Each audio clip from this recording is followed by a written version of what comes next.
News Maharashtra K9 आवाज जनतेचा।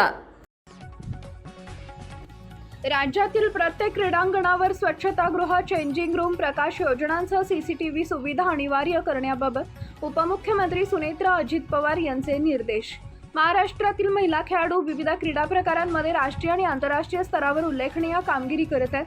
त्यांना अधिक सुरक्षित, सन्मानजनक आणि प्रोत्साहनपर वातावरण उपलब्ध करून देण्यासाठी राज्यातील क्रीडांगणाच्या विकासासोबतच प्रत्येक क्रीडांगणावर मॉडेल स्वच्छतागृह, पुरेशी प्रकाश योजना, स्वतंत्र चेंजिंग रूम आणि सुरक्षिततेसाठी सीसीटीव्ही यंत्रणा उभारण्याबाबत राज्यस्तरीय एकसंध धोरण तयार करण्यात यावे, असे निर्देश उपमुख्यमंत्री तथा क्रीडा मंत्री सुनेत्रा अजित पवार यांनी दिले।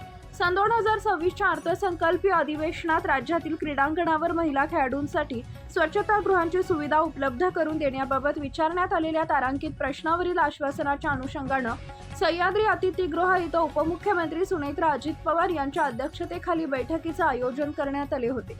यावेळी नगर विकास राज्यमंत्री माधुरी मिसाळ, आमदार दिलीप नार्वेकर, आमदार चित्रा वाघ, सामान्य प्रशासन विभागाच्या अप्पर मुख्य सचिव व्ही राधा, क्रीडा विभागाचे प्रधान सचिव रणजित सिंह देवल, उपमुख्यमंत्र्यांचे सचिव डॉक्टर राजेश देशमुख, कोकण विभागीय आयुक्त रुबल अग्रवाल, दूरदृश्य प्रणालीद्वारे क्रीडा व युवक सेवा विभागाचे आयुक्त दीपक सिंगला, बृहन्मुंबई महानगरपालिकेचे अतिरिक्त आयुक्त अविनाश ढाकणे यांच्यासह विविध विभागांचे वरिष्ठ अधिकारी उपस्थित होते।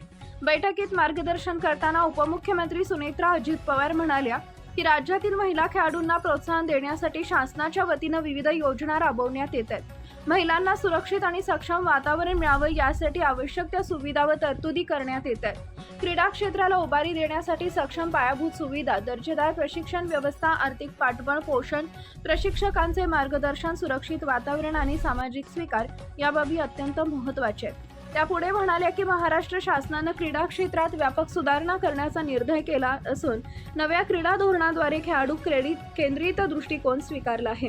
ग्रामीण भागापासून आंतरराष्ट्रीय स्तरापर्यंत खेळाडूंना संधी उपलब्ध करून देण्यासाठी विविध उपक्रम राबवण्यात येत आहेत। महिला खेळाडूंना क्रीडांगणावर आवश्यक मूलभूत सुविधा उपलब्ध झाल्यास त्यांच्या सहभागात आणि कामगिरीत अधिक सुधारणा होईल।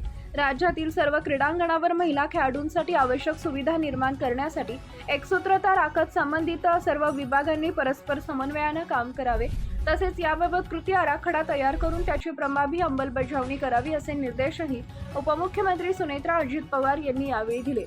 बैठकीत राज्यातील क्रीडांगणावरील महिला खेळाडूंच्यासाठी मूलभूत सुविधांची सद्यस्थिती, आवश्यक सुधारणा आणि भविष्यातील नियोजन याबाबत सविस्तर चर्चा करण्यात आली। महाराष्ट्रातील महत्त्वाच्या आणि ताज्या बातम्या पाहण्यासाठी आमच्या न्यूज महाराष्ट्र K9 चॅनलला यूट्यूबवर सबस्क्राईब करा आणि बेल आयकॉन प्रेस करा।